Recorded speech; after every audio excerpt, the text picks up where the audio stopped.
On the back cover of Raising Capital for Real Estate, I wrote that raising money is the single most lucrative and sought-after skill in the entire real estate sector, and I stand by those words. However, if you do not know how to underwrite deals effectively, you will find yourself working for years for free. And that's not what we want to do. That's not what I want for you listening to this show. I want to avoid that as much as possible. Also, if you're a passive investor, underwriting is really important because not only do you need to know how to do it yourself, you need to know how to look at an underwriting model and see if the operator you're investing with is putting themselves in a position to deliver for you as an investor. You need to be able to see behind the kimono so you can actually understand if the operator is taking the underwriting process seriously. So today, we're going to talk all about underwriting, and we have a great guest to do so. One of the reasons I say that is our guest recently launched a book, and I'm very happy with the way it turned out. I got a sneak peek. I got to read the book before it was launched. I even gave the author a quote because I really enjoyed it. The book is called The Definitive Guide to Underwriting Multifamily Acquisitions. And believe me, if you like the way that Raising Capital for Real Estate was written, in the sense that it was a no-nonsense approach, that's the way that this book is written as well. It's very detail-oriented, very to the point, but it's like, listen, here's the information. If you actually want to learn, this is what you need. Now, if you're just trying to waste everyone's time, then maybe it's not the book for you. But if you actually want to understand how underwriting is done at the institutional or quasi-institutional level, this is an excellent, excellent resource. And we'll link to that in the show notes page. Again, The Definitive Guide to Underwriting Multifamily Acquisitions. In this interview today, our guest uses a term I don't frequently use. It's really, really important. I use kind of a metaphor for the term execution risk. This is a really important term to understand. It's very difficult to underwrite execution risk, but it's critical to understand that risk if you're going to assess an investment on a risk-adjusted basis. Now, I use the term implementation risk or business plan implementation. So really important concept, especially in the realm of discussing underwriting. We're going to talk about how our guest accounts for and underwrites reserves in today's climate. Sounds like it's not an interesting discussion on that particular topic, but trust me, it is, especially when you're dealing with COVID concerns and how to really overcome those concerns. Also, the lending environment is changing and the reserves and those requirements are changing similarly. Now, lastly, as passive investors, we need to be able to look at someone else's underwriting model and understand it. So we have a conversation about that as well. Now, in previous episodes, you've heard me talk about the mentorship program. A cool bonus to the program is that every 6 months, even after you're done with the program, every 6 months, you get invited to the CFC mentorship program alumni webinars. And these are webinars where we have speakers. Sometimes they've been guests in the program, sometimes they haven't. They come on the webinar and they talk about a very detail-oriented topic and give away a lot of secrets that are not really best communicated via audio. So it's things like, hey, here's a really important strategy and structure that we did for a note that requires some explanation. We had Matthew Owens come on and talk about notes and investing in IRAs and doing things like wraps, very complicated topics that you need to listen to the recording of and go through and watch how he's actually doing it. We had Neil Bawa present on COVID-19 right as it was kind of becoming something that was in the mainstream media. Neil Bawa came on and gave an excellent, very detailed, very data-driven presentation at one of these CFC mentorship program webinars. And the next one we're going to do is the author of this book, the guest of this particular show, is going to show us his underwriting model. And he's going to walk us through each line item in Excel as we kind of watch over his shoulder as he underwrites a particular deal and walks through the underwriting model and tweaks different things. And we can see how different tweaks make an impact on the overall return profile. That is very, very powerful. That's not available in audio only because it doesn't really make sense to do so. But for these previous students or current students of the mentorship program, they get access to something like this every 6 months. And again, it's free for life once you're through the program. So if you want to check out that, go to cfcmentorshipprogram.com, apply now. We are currently taking students for Q3. And again, like I said, once you're in the program, you get access to these biannual webinar series, which I have learned so much during those calls. So again, cfcmentorshipprogram.com, click apply now, and I will see you on the inside. Hope you enjoyed the episode. How's it going, everyone? Our guest for today is Rob Beardsley, who oversees acquisitions and capital markets for Lone Star Capital. Rob has identified, negotiated, and structured over $100 million of multifamily real estate transactions, and he's also evaluated thousands of opportunities using his proprietary underwriting models. Rob has a popular newsletter run by hundreds of real estate professionals and has published over 50 articles about underwriting, deal structures, and capital markets. He also helps run Green Oaks Capital, which is his family's real estate investment and advisory firm. Rob, so good to have you. Thanks again. Yeah, thanks for having me on. So I have done a ton of public speaking engagements about two things: raising capital and due diligence. And I haven't really touched a ton on the asset management side of things. And I also haven't touched a ton on the underwriting side of things. And so I'm really looking forward to this conversation because I think that underwriting is kind of in conjunction with due diligence, but it's not exactly the same. Like underwriting, actually looking at the models is such an important part, because if you don't have a true understanding of the sensitivity of the deal on a line-by-line basis, you're going to get into some major problems. It doesn't matter how good the market is, for example. So first of all, tell us a little about your background, and then also how you got started down the path of really focusing on underwriting as what you're bringing to the business. Absolutely. So I really grew up in a real estate family. So I was around it all my life and really took that for granted. I didn't realize how much I knew about real estate until I actually started getting the business and talking about it and applying it. I kind of soaked up a lot through osmosis. Both of my parents ran a brokerage from home. So I just heard them on the phone all day long, talk deals and be a part of their business. And then most famously, my parents tell me that, when I was in diapers, I was on their construction sites. So I've been around it my whole life, but my journey took a little bit of a turn because they actually, growing up in Silicon Valley, they wanted me to be in tech. Their dream for me was to be Mark Zuckerberg and start a startup, take it public, cash out. And that was the norm for where I'm from. So that's what they were pushing me towards. And I went along with it, went to school for computer science, was studying computer science, was learning how to code, but really was in love with investing. And real estate was a very logical place to begin my investing career.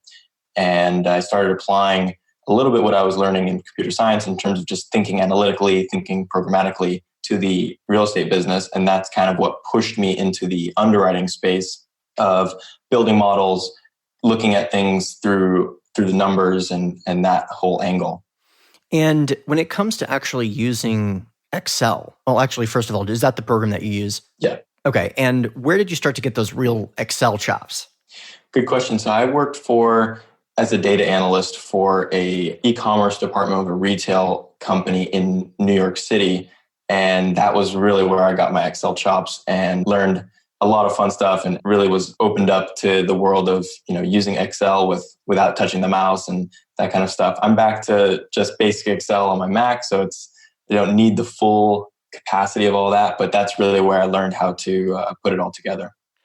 Makes sense. And that program is so robust and crazy. And it's even gotten more robust and more involved, and even used in its most simplistic form is pretty incredible and powerful. Let's talk about this topic today, which is underwriting.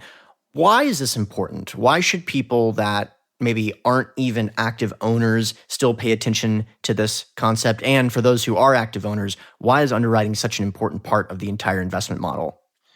Yeah, so underwriting really is the basis of your investment. So it's the way of translating all quantitative and qualitative assumptions about your investment into numbers. So when I say quantitative, that's pretty straightforward. That would be something like cap rates and rents. And then when I say qualitative, it's indirect assumptions that may not be directly inputted into your model, but nonetheless, you're making assumptions and you're making observations such as median household income and the schools that are nearby and the job drivers. So taking those components and converting them, if they need to be converted, into really the numbers and then plugging that all in. And that really just determines whether your investment has a strong basis, whether it has merit and should be moved forward with or should be backed out of. And I think it's equally as important as a passive investor as well as an active investor. It may even be more important as a passive investor because that's one of your few tools that you have in the toolkit to really evaluate your opportunities that are in front of you. Obviously, if you just take And even as an active investor and you're dealing with brokers looking to buy property directly, every broker is going to tell you that it's a 20 IRR and all their pro formas look the same. And similarly, as a passive investor, every sponsor or syndicator has the same pro forma. It's always a 20 IRR and it always looks the same. And so on both sides, you have to be able to sift through that and really figure out what works for you. Makes sense. Let's talk about kind of the stages of this underwriting process, even before the project is really far down the line in terms of going under contract, for example. What are some of the steps you need to take to ensure that the project is well positioned to produce outsized returns? And then how do you go about establishing each one of those metrics? Yeah, that's a good question. So starting from a process standpoint, from the very beginning of every deal, we'll always perform a preliminary underwriting. And we try to do 10 to 20 of those per week. So we're always in the market, always evaluating opportunities, and we're seeing what relative returns are. So by underwriting so many opportunities, especially in targeted geographies, we get a better sense of where deals are pricing and where they're trading and what assumptions other buyers must be making in order to make their deal pencil. Because we're all out in the market solving for similar return metrics, right? We all want a 15% IRR and we all want, a 7-8% cash on cash. So that means other buyers in the market are making certain assumptions to make those numbers work. So our preliminary model will kind of inform us generally of what that is. And then moving forward, we'll need to perform more extensive comparables analysis, such as I think rent comps are one of the most important things to do in your underwriting process, because especially if you're pursuing a value add, that your whole deal is relying upon being able to achieve those rent premiums. So rent comps are super important. And then the sales comps are kind of like a sanity check, because obviously you want to see that your sales price makes sense for when you're selling, as well as that your going in basis makes sense. And that can be different depending on the deal. And then you also asked about metrics that we're looking for. There's a whole bunch of them, but I kind of said the main ones that everybody talks about: IRR and cash on cash. So depending on the risk profile of the deal, obviously you're ASIM capital, very risk adjusted thought process. So are we. I think the lower the risk of the deal, the lower return we're willing to accept. And I think risk can be defined as in terms of numbers, and quite simply, how much are you changing the current numbers as they are? If I'm going to buy a property and not do anything to it, I'd consider that to be low risk. But if I can look at my underwriting model and say, wow, I'm actually growing revenue by 20%, and that's built into my assumptions due to my renovation plan, I'd say, okay, well, there's some execution risk. That's a little bit higher risk. I want to be compensated for that. Similarly, if I'm buying a high vacancy property and I'm planning to lease up, that's another risk. So we're looking to be compensated for those risks. So I'd say our IRR is anywhere from 15% to 22% project level IRR. And then cash on cash can be anywhere from really on a 5-year average, getting up to 9%. Makes sense. You mentioned sales comps, and I want to circle back on that because I think there's a lot of confusion about this. When it comes to sales comps, how are you pulling that? And because a lot of these transactions are private, where do you go to get that information? Yeah, definitely. They're much more opaque or difficult to obtain than rent comps. And we typically, while we utilize Yardi, CoStar, those can be helpful for sales comps, but we are often in Texas, which is a non-disclosure state. So we don't have direct sales data that is available in the public, but loan data is available. So you can impute sales values through loan data, but that can also just throw you off a bit just because leverage isn't consistent. You can't assume every single loan is at 75% loan to value. So that brings me to my point of the number one way to get sales comps is leveraging your broker relationships. And, that's what brokers get paid to do. And they're really the conduits of information. So they all keep great sales comps records. And so we from time to time reach out, especially if we're working on a particular deal, we'll just ask for sales comps that are related to a specific area or deal. Yeah, that's actually a really good answer. And I think that it is important to accept when you use the word opaque. I think that's a really appropriate descriptor because we can't rely on these as if they are just a statement of fact. It's sometimes word of mouth. It's sometimes an assumption. It's sometimes an estimated average based on that loan data, which I think is a great takeaway. And I think really importantly, when you look at sales data based on cap rates, for example, it's very challenging because NOI for sure is not publicly available. I mean, brokers most likely won't even know anything about the true NOI of a building because that information is just not readily accessible and it's not disclosed. So I just wanted to mention that. But having said all that, it's important to validate your underwriting assumptions through those mechanisms and tools and relationships that you've developed. That's why those relationships are so important, because you can't just Google them. Is that a fair summary? Absolutely. And I think you brought up cap rates, which are obviously really important to understand. And it's helpful to have cap rate data along with your sales comps. But the problem is a cap rate is not a cap rate. When you're reporting a cap rate for a sale, it could be what the seller's cap rate was, which is basically pre-tax adjustment and however they were choosing to run the property. Or you could have the buyer's cap rate. And so there's a lot of gray area there as well in the cap rate, but it is still important to have that knowledge. And again, that's the value of underwriting so many deals and being in the market is you can take this data as relative data rather than just see the average cap rate of the trades as 5% and say, okay, well, it's a 5 cap. You can actually relate that to, well, I've actually underwritten a handful of these deals and I know that those deals traded at X cap rate. And so you can generally say, well, it seems like CoStar or whoever's providing me this data is off by 50 bips or 100 bips on their cap rate, which I will say CoStar to me, at least lately, has shown higher cap rates than what I believe are truly in the market. And that's a function, I think, of them using the seller's cap rate, which is higher, and us using a more conservative cap rate formula, which creates about 100 basis point difference in which our cap rate is lower. Okay, so that is a really good point. And I have a million different questions to ask you on a variety of different topics. But before we move on, I have to kind of circle about this because I have presented many times regarding cap rates and everyone's definition of a cap rate. Everyone knows the definition of a cap rate until you actually ask them to define it. What I mean by that is NOI divided by purchase price.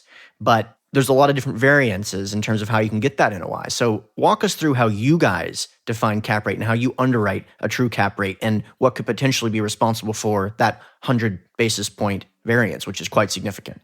Very significant. Yeah. So we'll speak specifically about going in cap rate.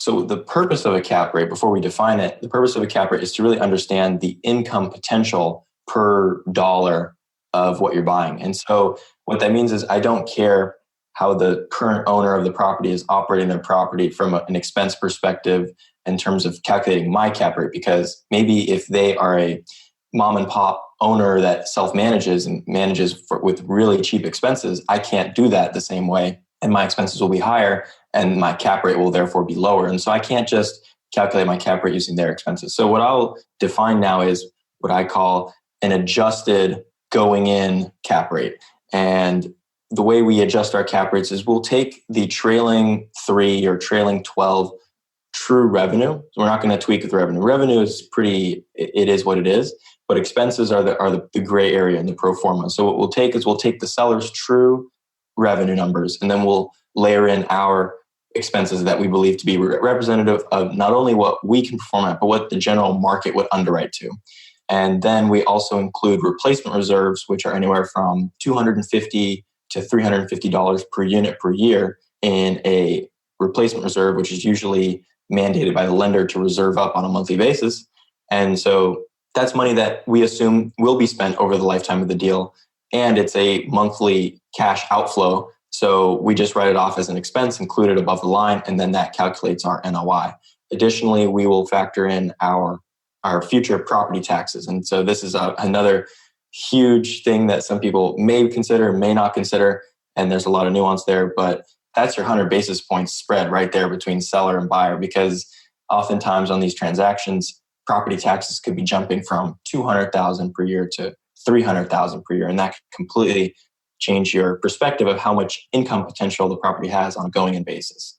Okay. Excellent answer. And I'm going to restate it just to confirm that the listeners are tracking along and to confirm that I heard you correctly. So with your firm, the way that a cap rate is calculated is the trailing 3 financials on normalized expenses multiplied by 4. That's the way that NOI is calculated. And then dividing that by the purchase price. And then, of course, including in the taxes as well as the reserves. Is that fair? That is fair. Okay, cool. So that's not how everyone does it. And that is a good practice, what you just said. That will give you a very conservative cap rate.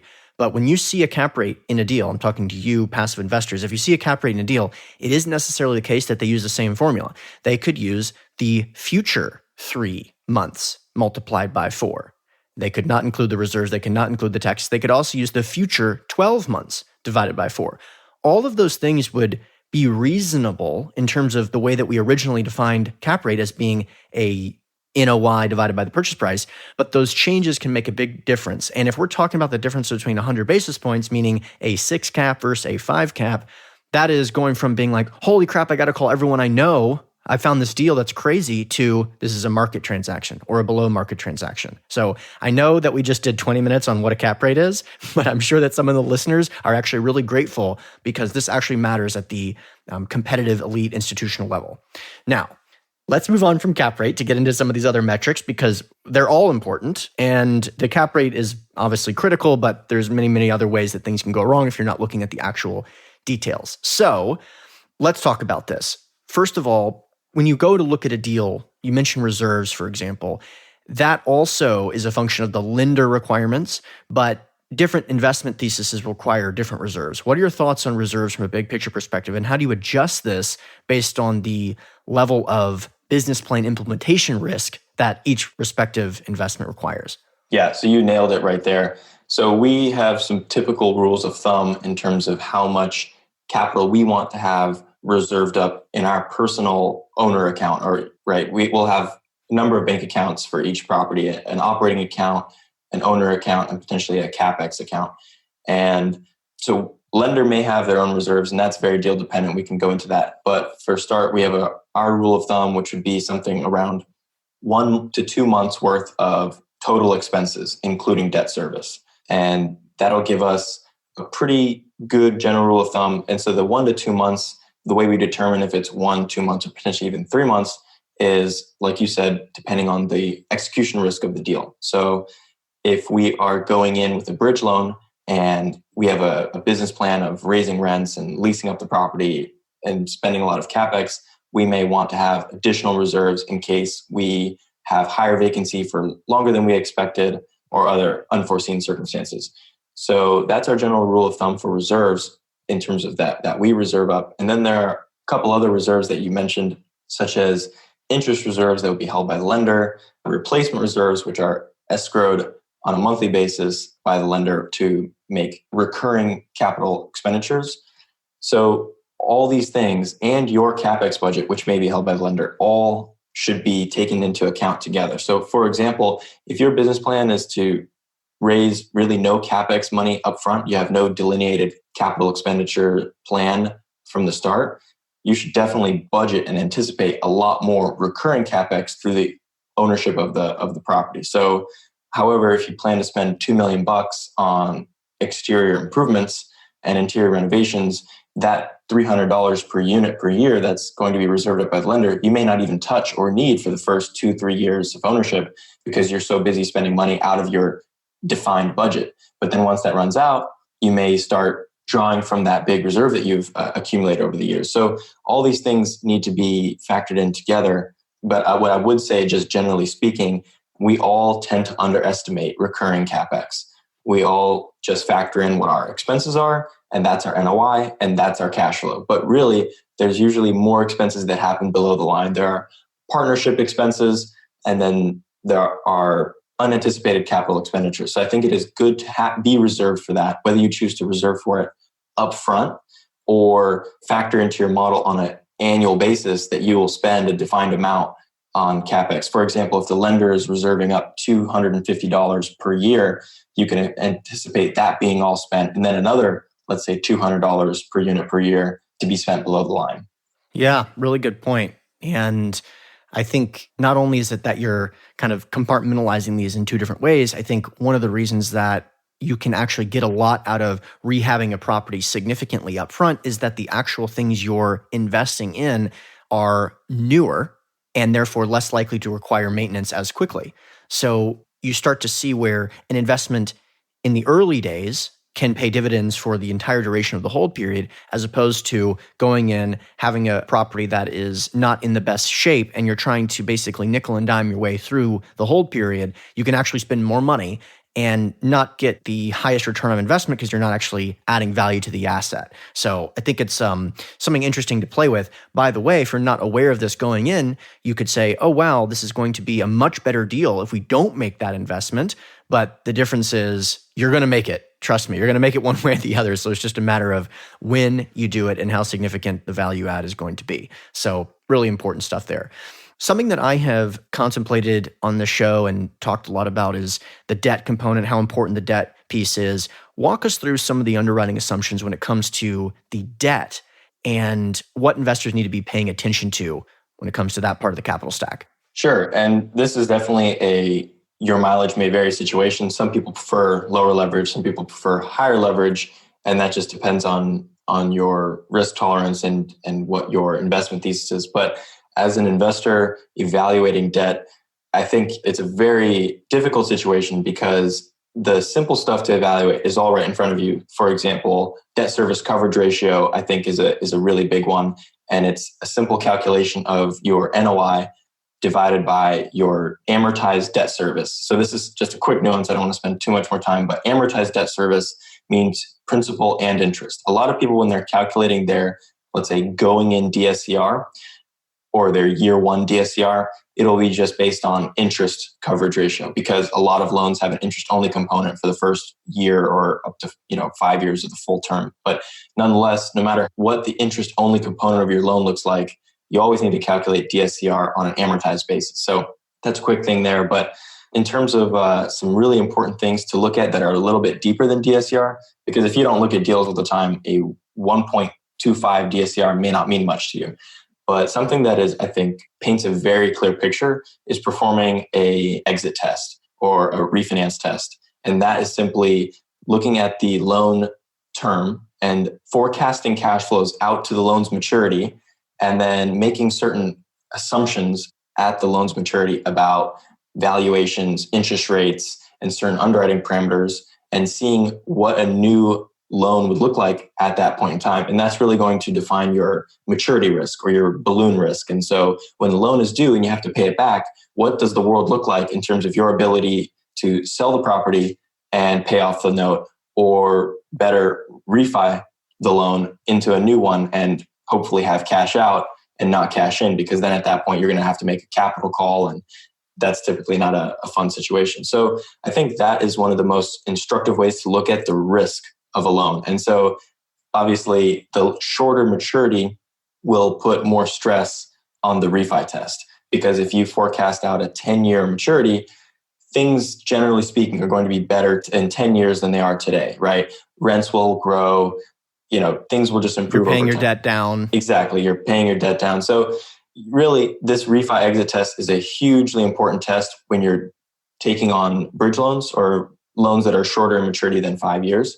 So I may not even look at it when we're looking at a permanent financing deal, but when we're pursuing a deal that has a bridge loan, I model this, I stress test this all day, and I focus on it very heavily. So that's one. And then the other one is your break even. And we look at break even occupancy based on your month one. What's my basically going in break even occupancy to pay my current debt? And then what's my occupancy that I need to maintain in order to meet my minimum DSCR. So typically lenders want to see a minimum debt service coverage ratio of 1.25, which means your NOI is 125% of your debt service. And so we look at what is the occupancy we need to maintain in order to keep at that minimum. And then we look at that through month one, year two, to just see, well, can this property withstand a 10%, 20%, 30% reduction in occupancy? Makes sense. And if you can, and you're in a market that's growing and robust and diversified, the likelihood that you will experience that reduction in NOI is limited. And so a lot of your investment thesis sometimes is focused on ensuring that that likelihood is significantly limited or eliminated. So for example, one of the reasons that I and Rob and a lot of people in the industry really like to invest in properties that are 100 units or more is that if you have a property that's 94% occupied, in order to experience a 21% reduction or 25% reduction in NOI, you would have to have a terribly significant reduction in rents, which historically speaking doesn't typically happen, or 25 people need to move out, basically.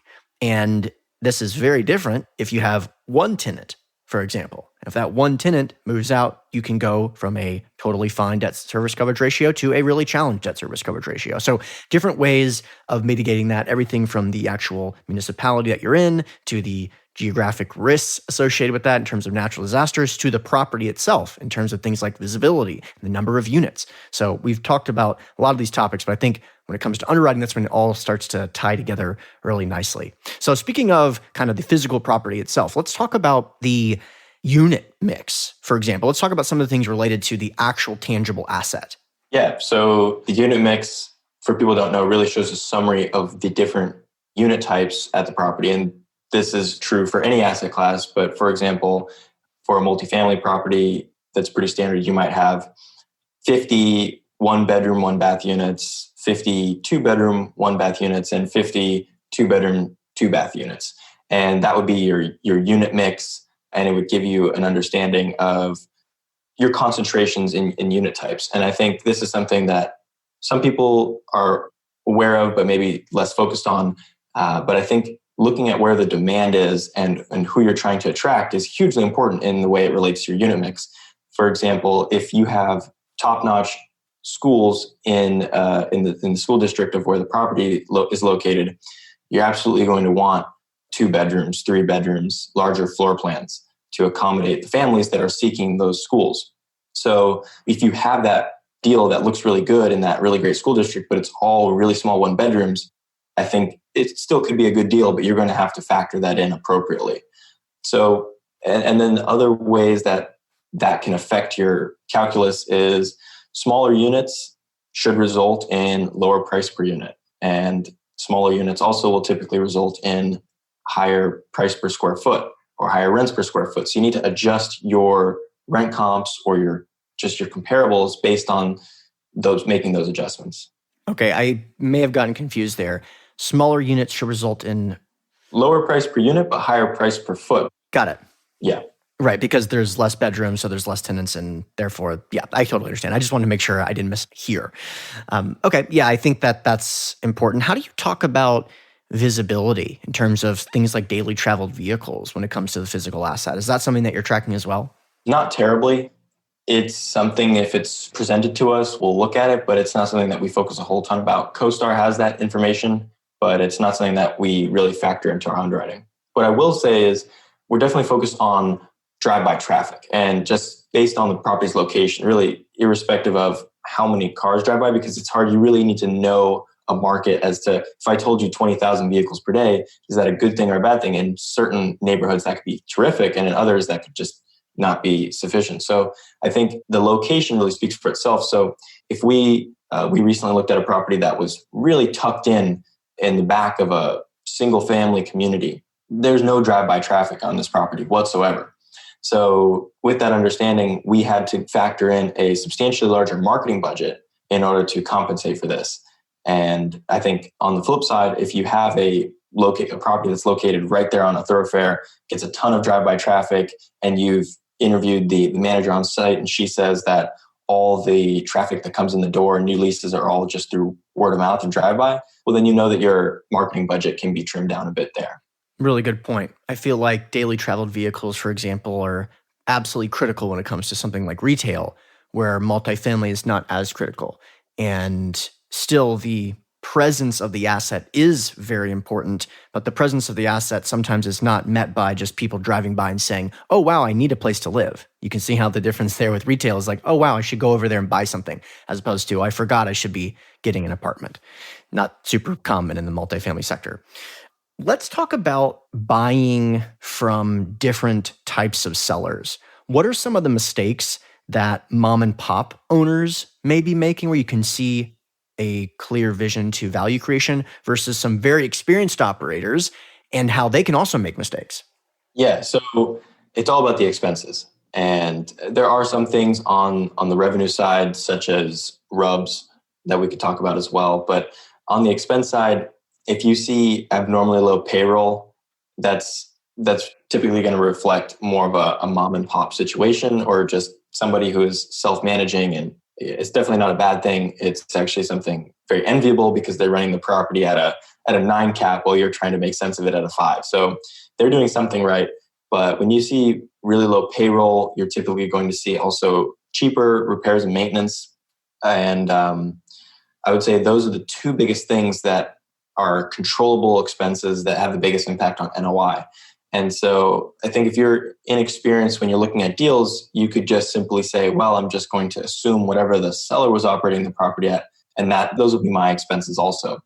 And that just couldn't be further from the truth.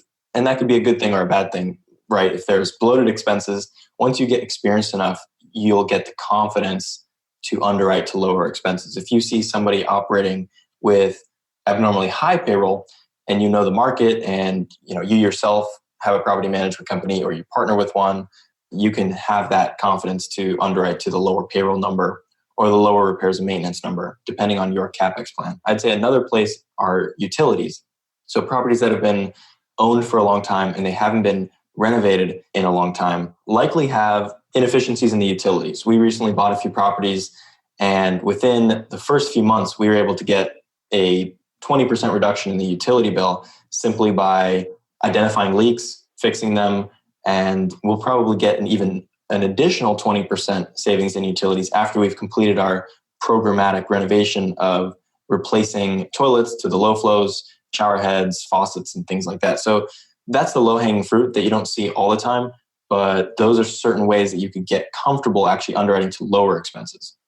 Yeah, I really like that. And I think you hit it on the head regarding your comments about buying from inexperienced owners. If it's a single property owner, for example, and they're self-managing and they have a 38% operating expense ratio, it's important that you don't just say, okay, as a blanket statement, this is unrealistic and just move on. It's important to look on a line-by-line basis because what could be happening is, yeah, sure, they're saving these $60,000 a year that they're not paying the manager, but maybe the utilities are inflated. And that's why, we mentioned Excel. Imagine this being an Excel underwriting model. Every single underwriting model should be taken into consideration. And like the gold standard is if you not only have the confidence in your assumptions, but actually have experience, especially if it's in the market, especially if it's within a 5-mile radius, that's when you really start to have market advantage. And so I know that you focus a lot on Texas. I'm sure that you're starting to look at a lot of the same deals and seeing the same properties come up. And look, if this property is the same year, same vintage, same size, and is operating at a, let's say, 48% operating expense ratio, there's no reason this property right down the street, same year, same size, should be operating at a 62% operating expense ratio. Now, the magic and the science of underwriting is figuring out which one of those different metrics can be adjusted in your favor. And I think the word confidence is really important because it's so interesting. Let's say you have purchased 10 properties, you have $50 million or $200 million under management, and you're buying a property from a $10 billion REIT, and they're operating this property at a 60% operating expense ratio, which can happen. Inexperienced operators tend to under-report or underpay for a lot of expenses because they're nickeling and diming. Very large $10 billion REITs, because they're well-funded and they're not necessarily paying attention to every single line item, may overpay. But if you're just a $100 million operator and you're buying from this $10 billion REIT, you've got to think to yourself, how is it the case that they're doing this and I think I can do a better job? Well, it comes with experience, especially if it comes with property-specific experience. Has that been your experience as well? Yeah, that's very true. And sometimes you'll see if a property has been purchased a long time ago, so they own it for a very cheap basis, and the debt on it is very low balance as well, there's just not a lot of incentive to perform. They can run it expensively or inefficiently and still hit their returns. And so exactly, that's just one of the many reasons why you want to pursue acquisitions from longtime owners. And that's something that's been very rare since so many deals have turned over even once, twice, or 3 times over the last cycle. But we were recently fortunate enough to buy a property that was owned for over 15 years. And we don't even know the stuff that we're going to figure out that we can add value to the property just yet. Yeah, you just know there's money on the table. Let's talk about RUBS real quick. What does that stand for, and how do you think about this topic when it comes to underwriting?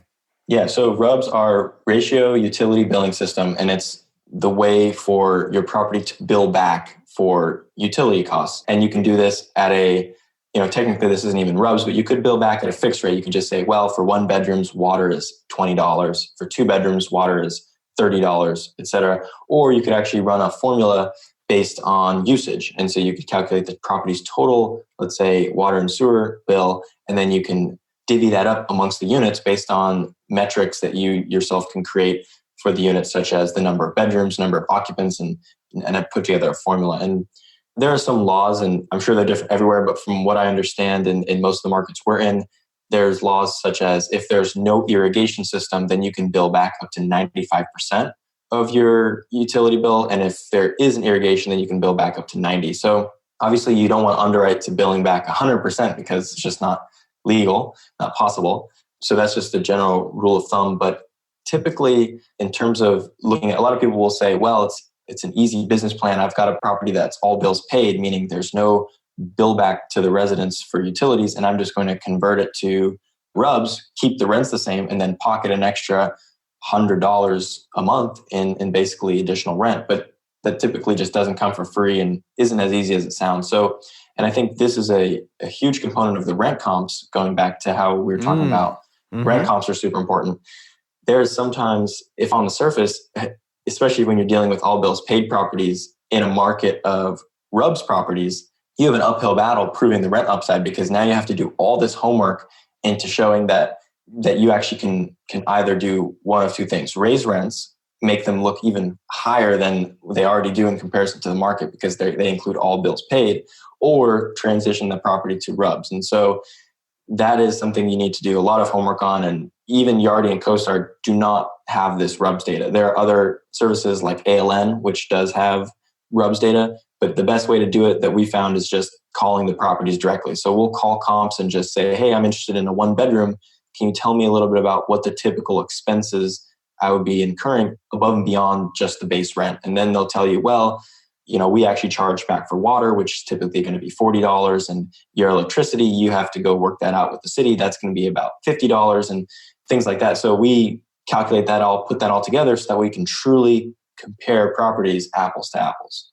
Yeah, really like that. And for the listeners, that is what's going on at the institutional, quasi-institutional level.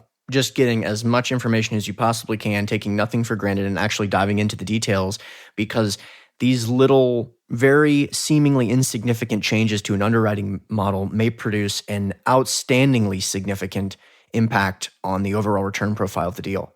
So it's important that you take that part seriously. I do have one COVID question. We've been able to go through this whole interview without talking about COVID, but before we do, there's no moment in the underwriting process that's more significant in terms of that little number producing a wildly different return when it comes to exit cap.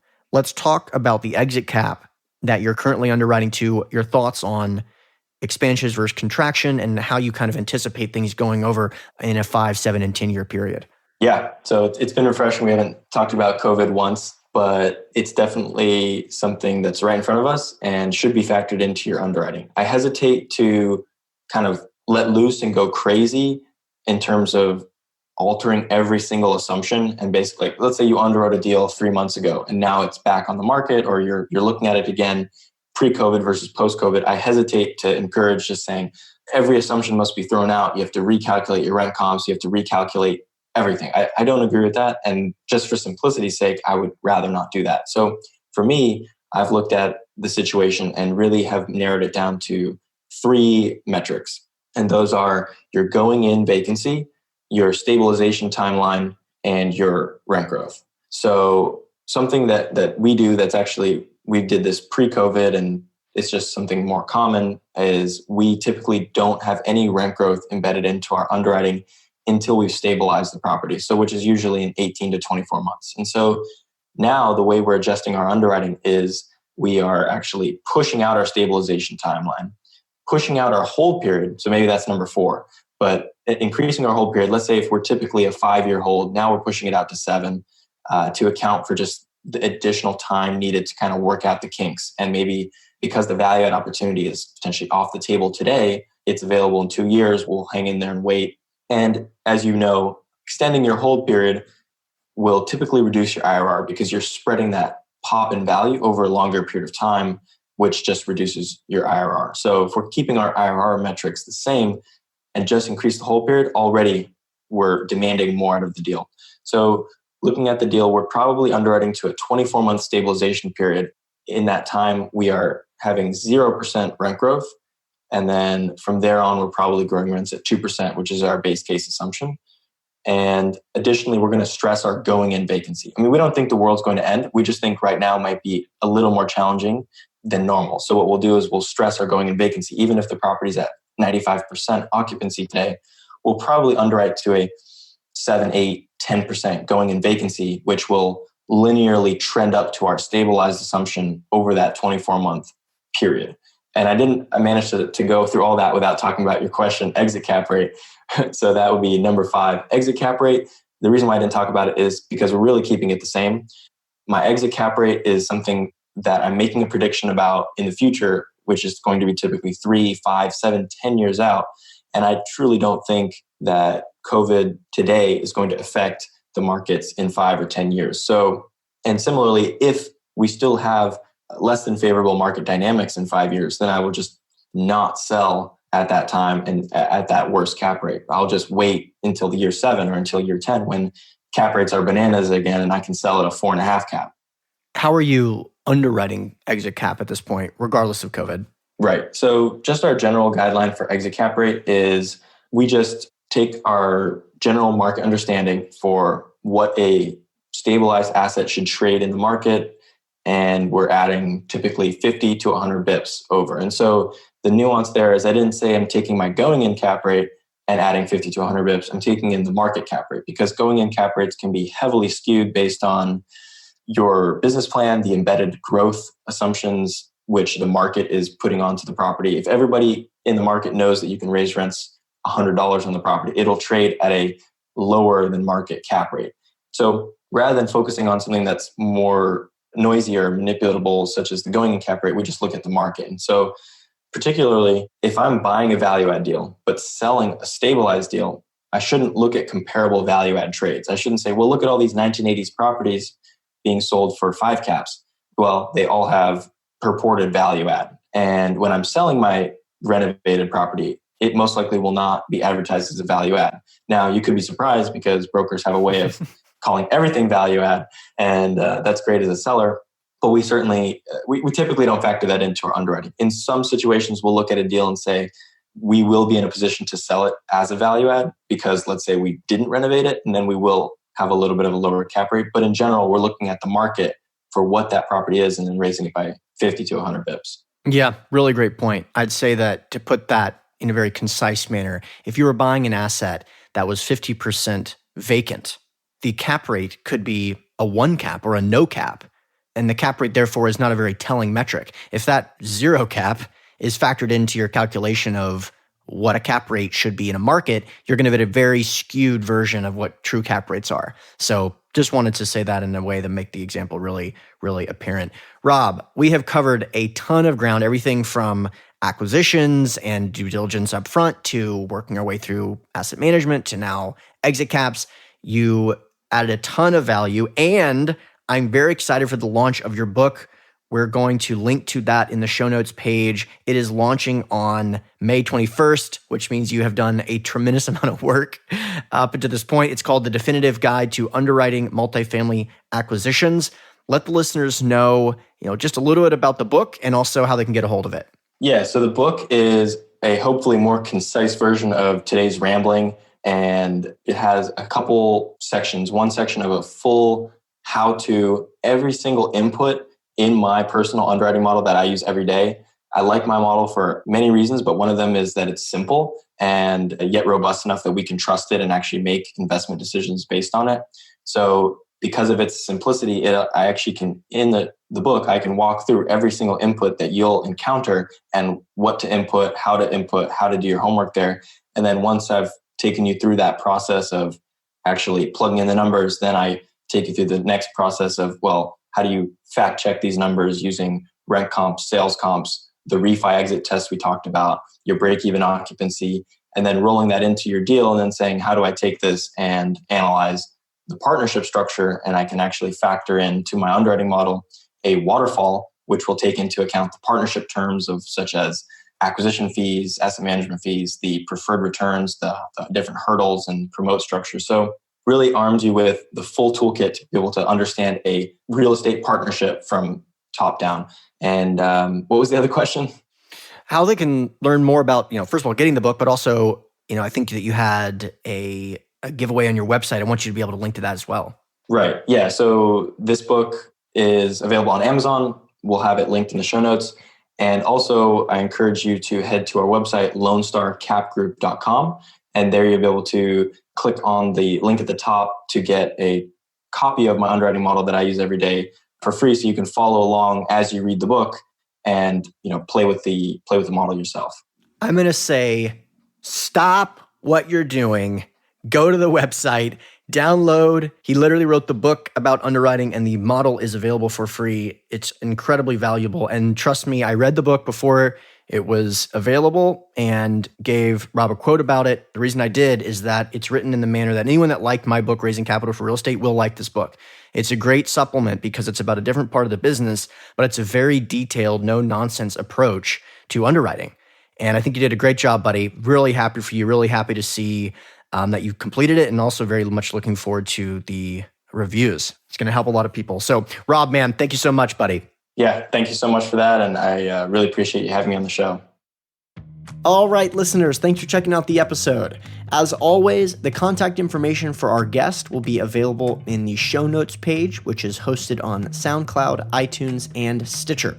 Don't forget, if you want access to some of the free goodies that I'm talking about at the beginning of these episodes, like free ebooks, weekly investor emails, and articles about some of the most important investment-related topics, make sure that you have created an account with CFC, because this stuff is automatically available. You can do this by going to cashflowconnections.com and signing up as an accredited investor. Of course, if you have any questions, feel free to email me at hunterthompson@cashflowconnections.com. Thanks again.